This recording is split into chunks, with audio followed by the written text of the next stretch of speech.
Good evening, everyone. My name is Miranda Martinez, and this is my speech 3 on the importance of universal healthcare. In America, unfortunately, we view healthcare as a privilege.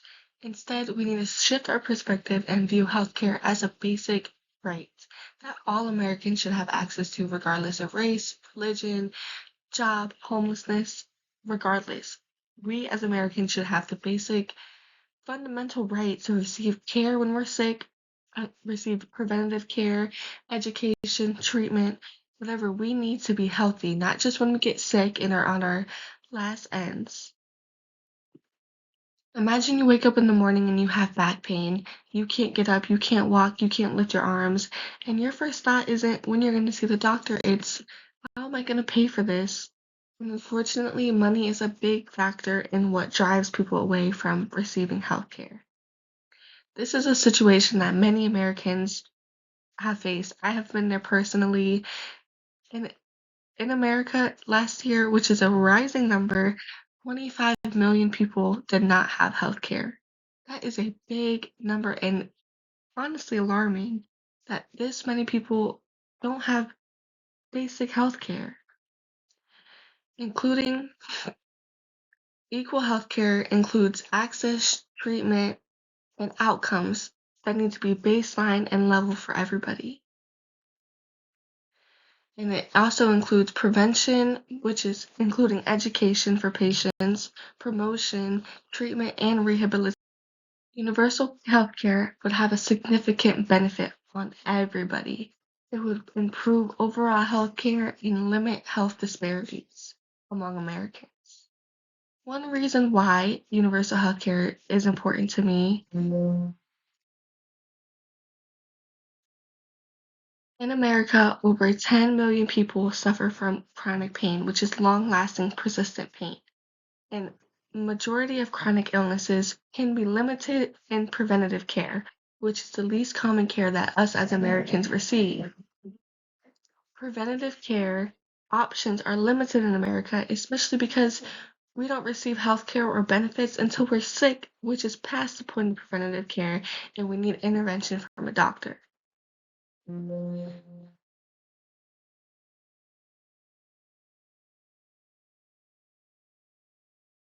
Having baseline health care would increase the value-based care in our system, improving quality and misaligned incentives. A lot of the times doctors who have patients paying out of pocket or patients who receive their care out of insurance are usually granted some type of value monetarily on the number of procedures versus the outcome of procedures. So when we have all equal health, we're shifting that perspective and making sure that everybody receives the same baseline care. Regardless, it makes everybody happy and everybody will receive the same care and have similar outcomes, obviously based on their situation. When we have baseline healthcare, we are providing equal health, which helps limits the health disparities, which is very, very common in healthcare, where we typically have outcomes that are based off race or gender, geography, and when we remove this incentive program and all these things, we are leveling the playing field and we're making sure that no matter what, you're receiving care not based off of anything. So you're not worried about my life doesn't matter because everybody's going to be equal. We're putting the people over the profit.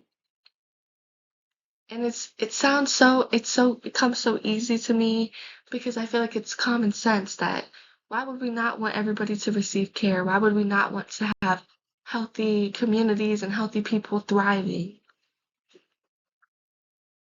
So the number one goal with providing all Americans with healthcare is equal health, equal opportunity.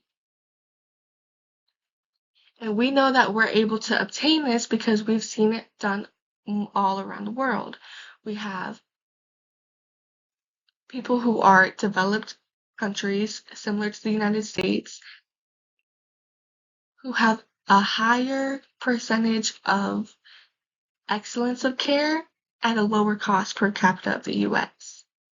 We have countries like Canada, Germany, and the UK that have all implemented a universal health care and provided excellent care at a way lower cost compared to America.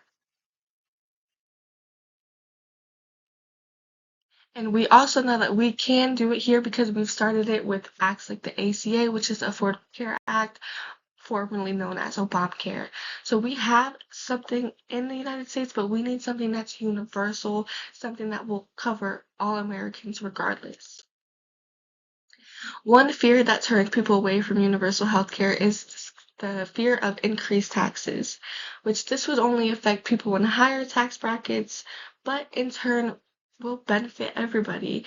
People in higher tax brackets should be taxed more anyways, they make a lot of money. But so we need to view increased taxes as a good thing because it's beneficial. Increased taxes are what we as Americans use to pay for things. We need to prioritize healthcare over a lot of other things in the United States. So increasing taxes will benefit.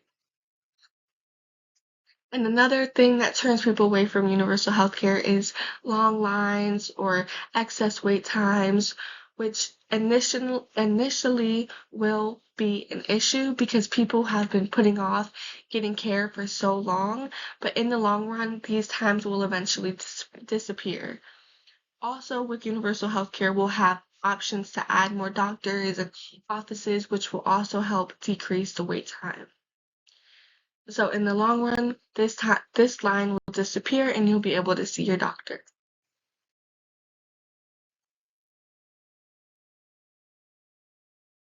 Everyone deserves equal health care, which is the main point of my presentation. No matter what, we should receive care that benefits us and benefits our community. So we need to put our vote where it matters, vote for people who are pushing universal health care, pushing for equal care among Americans. Because health equality affects everybody. It affects you, it affects me, everybody. I thank you for listening to my presentation, and I hope that I persuade you to move your next vote to help with receiving care for everybody, regardless.